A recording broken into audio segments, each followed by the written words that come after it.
Let's face it, life wasn't always a walk in the park. But hey, I never complained. My folks weren't rich, but they weren't dirt poor either. They scraped by, gave me a good education, and instilled a strong work ethic in me. That work ethic landed me a decent job right out of college, accountant for a boring but stable insurance firm.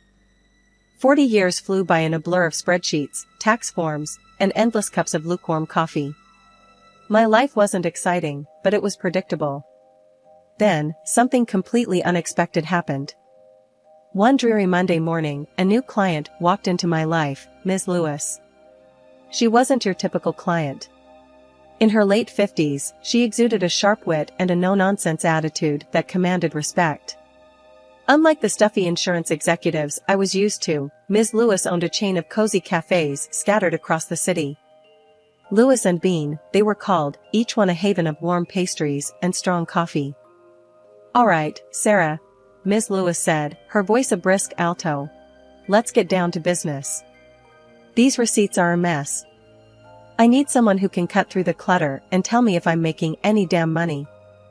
I smiled. Here was a woman who spoke my language. We spent the next few hours poring over receipts and invoices. By the end of the day, I wasn't just her accountant, I felt a flicker of admiration for this self-made woman who built a small empire from scratch.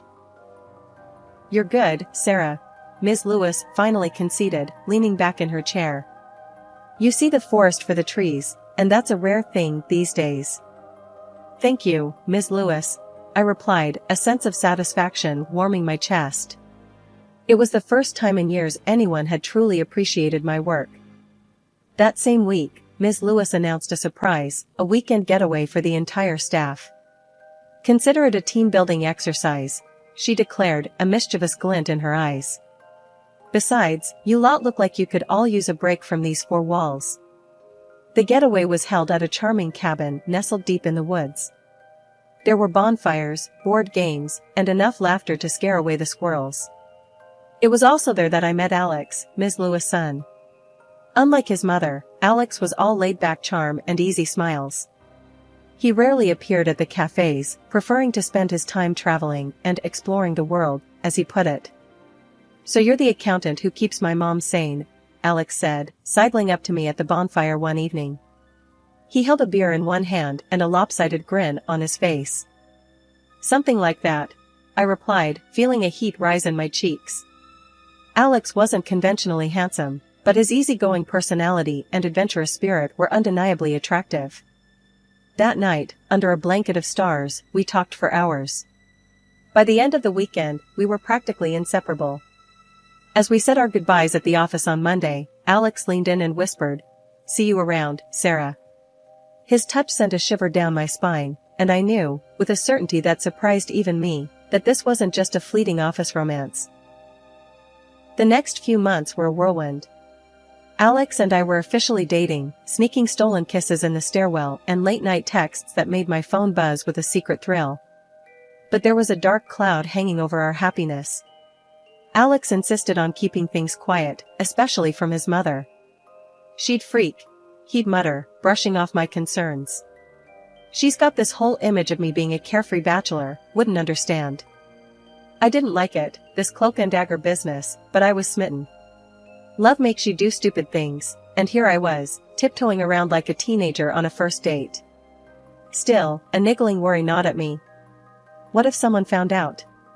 What if Ms. Lewis, with her sharp eyes and even sharper mind, caught on? Then, 6 months in, everything changed.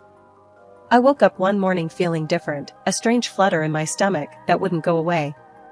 A home pregnancy test confirmed my suspicions, I was pregnant. Excitement bubbled up in my chest, quickly followed by a cold dread. How would Alex react? That night, after work, I practically shoved the test into his hands. His face went white as a sheet. The carefree smile I loved so much was replaced by a grimace. This can't be happening," he stammered, his voice tight. "Alex," I began, my voice shaky with a mixture of hope and fear. "We can figure this out. We can." He cut me off, his voice harsh. "Look, babe. he said, using a nickname that suddenly sounded cold and impersonal. This isn't the right time for me to be a dad. I'm not ready for all that. My heart sank. The warmth I felt moments ago turned to ice. But Alex. No buts, he snapped. This needs to be taken care of. You know what I mean? His callous words stung. This wasn't the Alex I thought I knew. Taken care of? I repeated, my voice barely a whisper. Yeah, he said, avoiding eye contact. There are clinics. It's no big deal these days. Anger flared within me, hot and bitter. No big deal? I shouted, finally snapping. This is my body, Alex. This is my life you're talking about, like it's nothing. He flinched at my outburst, but his jaw remained stubbornly set. Look, he sighed, running a hand through his hair. I'm not trying to be a jerk. But you gotta be realistic. You're not exactly a spring chicken anymore. What if something goes wrong? What if? He didn't finish the sentence, but the implication was clear.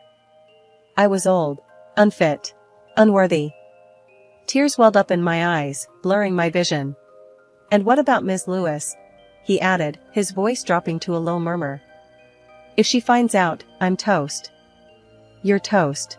We're both toast. His words were a cruel slap in the face. It wasn't just about him anymore. He was threatening my job, my livelihood, all to protect his precious image as the carefree bachelor's son. The man I loved was turning out to be a selfish coward, and the realization shattered me.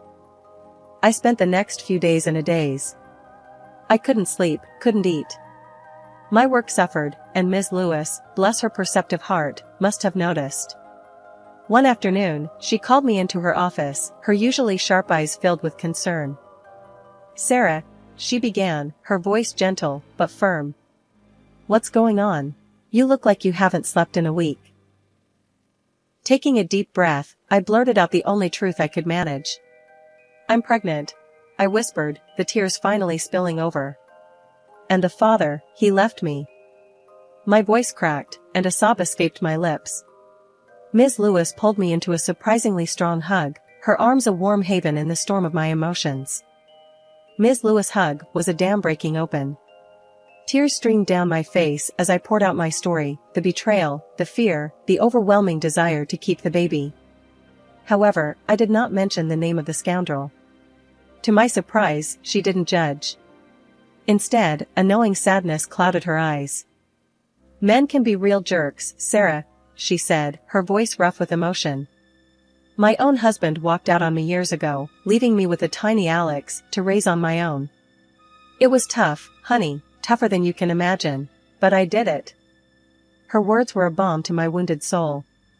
Here was a strong, successful woman who had faced similar hardship and emerged victorious. It gave me a flicker of hope, a belief that maybe, just maybe, I could do this too. Look, Ms. Lewis continued, her voice firming up. This is your decision, Sarah. But if you choose to keep the baby, I'm with you all the way. We can figure out a way to make things work. Maybe some remote work, lighten your load a bit. Loyalty goes both ways, Sarah, and you've been a damn good accountant for me all these years. Relief washed over me, warm and welcome. The fear of losing my job, my livelihood, had been a constant weight on my chest. Now, Ms. Lewis was offering a lifeline, a chance to be a mother, without sacrificing my career. The next few months were a blur of doctor's appointments, nesting instincts, and a growing sense of determination. Alex never called, never checked in. But with each passing day, the little life growing inside me filled that emptiness with something new, something precious, a love that was fierce and unconditional. Finally, the day arrived. A healthy baby boy, with chubby cheeks and a head full of dark hair, entered the world. Holding him in my arms, the tiny fingers wrapped around mine, I knew I'd made the right decision. Life settled into a comfortable rhythm. My days were filled with the gurgle of baby laughter, the clatter of tiny fists on the high-chair tray, and the quiet hum of work emails answered between diaper changes and nap times. Ms. Lewis, bless her heart, even offered to help out with childcare sometimes, spoiling my son rotten with trips to the zoo and afternoons filled with her famous chocolate chip cookies. Then, one day, Ms. Lewis dropped a bombshell on me. "I'm thinking of shaking things up, Sarah," she announced, her eyes twinkling with a mischievous glint. "Those cafes have been good to me, but I'm hungry for a new challenge." She explained her plan, to ditch the cafes altogether and open a bakery. Not just any bakery, mind you, but a franchise of this hotshot bun company everyone was raving about. "It's a gamble, Sarah," Ms. Lewis admitted, "but I have a good feeling about it." As the accountant, the financial side of things fell to me. I crunched numbers, analyzed reports, and presented Ms. Lewis with a detailed business plan. The more I dug into it, the more excited I became. Of course, not everyone was on board. The day Ms. Lewis announced her plans to the office, the door practically slammed itself shut behind a fuming Alex. "You're crazy, Ma," he yelled, his voice echoing in the stunned silence. "Those cafes are a goldmine. Why would you throw it all away for some stupid bakery fad?" His outburst was both shocking and unwelcome. Alex completely ignored me, didn't even spare me a glance as he stormed past my desk. It stung, a prick of fresh hurt, but I quickly pushed it down. Ms. Lewis, however, remained unfazed by her son's tantrum. "Don't listen to him, Sarah," she said, her voice firm. "He wouldn't know a good business opportunity if it bit him in the... Well, you get the picture." Despite Alex's disapproval, Ms. Lewis was determined. With my help and a hefty loan, she sold the cafes and took the plunge into the world of artisanal bread and fancy pastries. The first year of the bakery was a nail-biter. Customers trickled in, but not enough to fill the cavernous space Ms. Lewis had leased. The dream of fresh-baked success seemed to be slowly turning stale. One particularly tense afternoon, I was presenting some financial reports to Ms. Lewis when Alex barged in, uninvited as usual. He glanced at me with a sneer, then turned to his mother. "See, Ma," he scoffed. "Told you this was a stupid idea. You're gonna lose your shirt, thanks to your lousy advisors." He flicked his gaze back to me, his voice dripping with disdain. "And you," he sneered, pointing a finger at me. "You should be fired for dragging her into this mess." Before I could retort, Ms. Lewis slammed her fist on the table, the force of it making the coffee cups jump. "Alex," she roared, her voice surprisingly strong. "You will show respect in my office. Sarah is a valued employee, and you will treat her as such." Alex, taken aback by his mother's sudden outburst, mumbled something about "just looking out for you," then slunk out of the office, leaving a trail of awkward silence in his wake. Ms. Lewis sighed, pinching the bridge of her nose. "Don't mind him, Sarah. He can be a real jackass sometimes." I managed a weak smile. Alex's presence was always unpleasant, but witnessing his blatant disrespect towards his mother was a new low.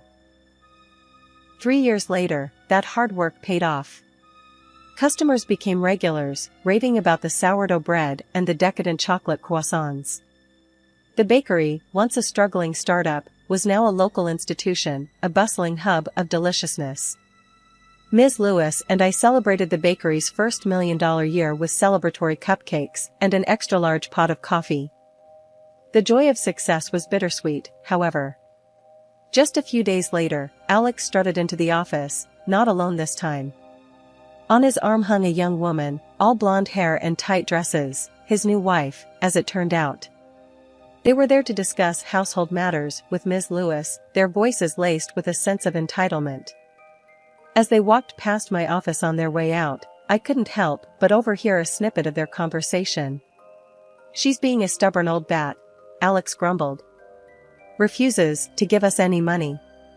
Maybe we should just..." His voice trailed off. The rest I could only piece together. It seemed they were hatching a plan that involved taking money from Ms. Lewis without her consent. My stomach clenched. I couldn't let this happen. I rushed into Ms. Lewis' office, spilling the details of the overheard conversation. Ms. Lewis listened intently, her face grim. "Alex," she began, a world of weariness in her voice. "I knew he'd changed, but I never expected." But we didn't have time to do anything because a shadow began to fall over Ms. Lewis' bright spirit. What started as occasional fatigue escalated into frequent bouts of illness. She'd brush it off, claiming it was just getting old, joking about how even her body was finally ready to scrap after all these years. I, of course, wouldn't have it. "Don't be ridiculous," I'd retort. "You've got more energy than most 20-year-olds I know. You just need to see a doctor." But Ms. Lewis, bless her stubborn heart, was determined to stay on her feet.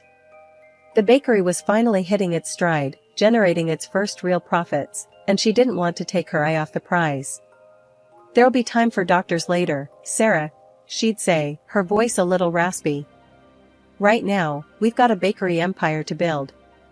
Then came the day that turned my worry into full-blown dread. Ms. Lewis was presenting a new line of seasonal pastries to the staff when she suddenly doubled over, clutching her stomach. Panic surged through me as I rushed to her side. "It's nothing, Sarah," she gasped, her voice weak. "Just a wave of dizziness. Give me a minute." She reached into her purse, her hand trembling, and pulled out a small bottle of pills. "Just need a little boost," she mumbled, offering me the bottle. I took it, eyeing the plain packaging with suspicion. No label, no expiry date, just a jumble of unfamiliar letters. "What are these?" I asked, my voice firm. Ms. Lewis winced. "Alex got them for me," she admitted, her voice barely a whisper. "Some new thing for energy and focus," he said. "Strong stuff apparently." My blood ran cold. This wasn't a coincidence. This was an attack. Alex was somehow, someway, making his mother sick. The thought filled me with a rage so primal it scared even me. "We need to get these tested," I declared, my voice hard. "We need to know exactly what's in them." Ms. Lewis, shaken but resolute, nodded in agreement. "Meet me at the office tomorrow," she rasped, her voice regaining some of its old strength. "We'll figure this out, Sarah. We always do." Her words fueled my resolve. I wouldn't let her down. Leaving work early, I tucked the pill bottle into my purse and headed straight to the lab. There, I met with Emily, a brilliant chemist and one of my closest friends. Whisking her into a secluded corner, I filled her in on the entire situation. Emily listened intently, her brow furrowed in concern, and promised to expedite the analysis, and I left the lab with a churning stomach, the weight of the knowledge heavy on my shoulders. The next morning, even before I reached the office, my phone buzzed with an email notification. It was from Emily, the subject line, Stark. Analysis results urgent. My heart pounded as I clicked it open, dread twisting in my gut. The email confirmed the worst.